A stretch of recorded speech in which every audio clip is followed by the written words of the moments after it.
Hi guys, welcome back. So as we get towards the Six Nations 2022, I wanted to answer a question.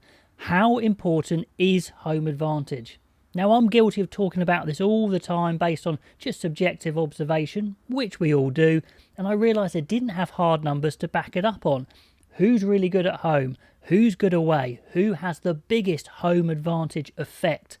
So I went back to the actual results and just myself crunched the numbers. I didn't use any databases or anything like that. Crunched the numbers, came up with some stats on how I think I can measure how effective home advantage is for each individual nation.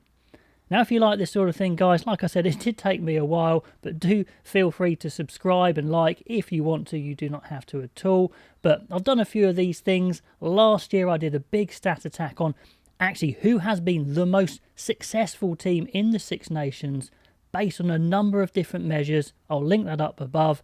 Have a look at that, because this one here isn't so much concerned with actual strength. It's more the effect of home compared to away. But of course you do have to start with the raw numbers. So here they are. England 84%, the most successful home percentage winning throughout the Six Nations. Then Ireland second. Then France a couple behind, then a bit of a drop down to Wales, and a bigger drop down to Scotland on 43%, and of course Italy rounding it out with 19 at the bottom. So here we are with the away win percentages, a lot lower for everyone. Ireland actually have the raw highest away win percentage, which is interesting.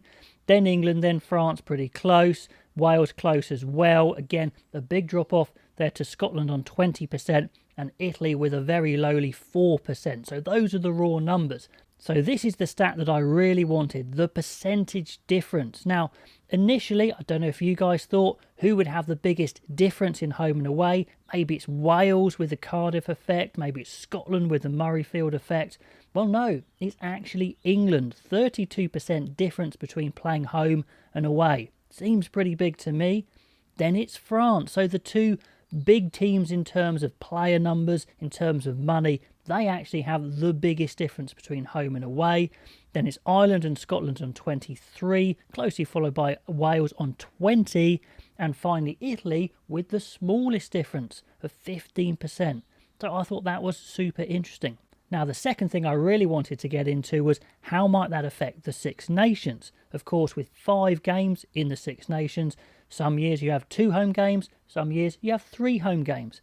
So here are the results. Now, what I did is I took the position, the average position, so first down to 6th, and then with 2 home games in that year, what position on average did the team come throughout all the Six Nations that have been? So here we go. We have England and Ireland in the 2s, around second and a half, if that's actually a thing. Then France, and we have Wales in the 3s, Scotland in the 4s, and Italy actually nearly 6th all the time, to be honest, 5.82. So they're the average positions when you have 2 home games.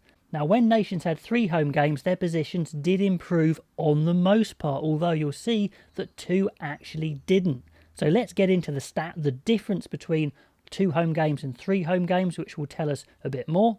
So when it comes to converting more home games into actual advantage in the Six Nations, it's France with a massive lead there. Now, almost a whole position better when they have 3 home games.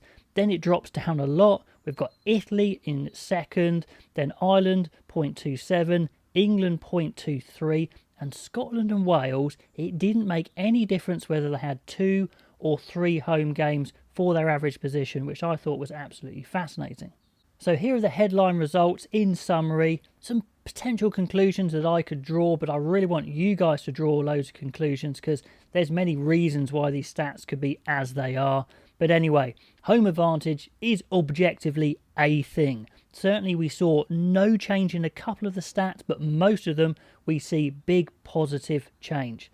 But it did disprove a couple of my assumptions, i.e. maybe Wales had the biggest difference between home and away due to their home effect, but maybe they're just the mentally strongest away from home. Who knows? Let me know what you think explains these stats. And England, a bit of surprise, having the biggest difference between home and away. You're thinking maybe it's the Twickenham Prawn Sandwich Brigade, maybe there isn't such a big effect there, but maybe there is. Or indeed, is it because England are a little bit mentally weak away from home? Let me know what you think explains that one. But certainly England's advantage when they play at home hasn't particularly translated so well to positions in the Championship. When you come to look at the actual overall effect, positive effect, maybe France are the best team really with home advantage, with that second in the percentage difference of 28%, then almost a whole position better when they have 3 home games. So maybe France are ones to watch out for when they have 3 home games. Scotland and Wales both have around 20% winning advantage in matches at home, but that makes, literally zero difference when it comes to translating into final positions with the 2 home games and the 3 home games, which is interesting. Sometimes it might depend whether Italy are in those home games or not. I did consider trying to factor that in, but it just made it that bit more complicated, so I didn't bother. But that could be it. So finally, what inferences can we draw into this year's Six Nations with the fixtures as they are? Well, England only have 2 home fixtures. Maybe it's not their year. But Italy is one of their away games. Like I said, that does make a difference, I think, although it's not something I tested for in these stats. France, well, we know France have been close for a while. They're a fantastic team. They have 3 home games, and they have maybe the biggest home advantage due to my stats there. They've got a great team. They've got Dupont, they've got Intermac, they've got all these players. Maybe this is their year indeed. I think they will be hot favourites with the bookies, but we will see. Now, Wales do have 3 home games at the deafening Principality, but the stats suggest maybe that doesn't make as big a difference as we think. Scotland only have 2 home games, but maybe it wasn't such a hindrance as we thought in the past, so maybe that makes no difference. So if you were to predict a Six Nations winner, factoring all this in, maybe you would go France for the title. It all seems to line up subjectively, objectively, but that's the thing with sport. You never really know what's going to happen. Ireland have 3 home games. They're in blistering form. Maybe it's their year as well. Anyway, guys, let me know what you think about these stats, if you think they're interesting, if you think they're as expected, or certain ones were a surprise to you, and try and explain why some of them are as they are, and who would you predict from this for the Six Nations 2022. Anyway, guys, hope you enjoyed, and I will catch you next time.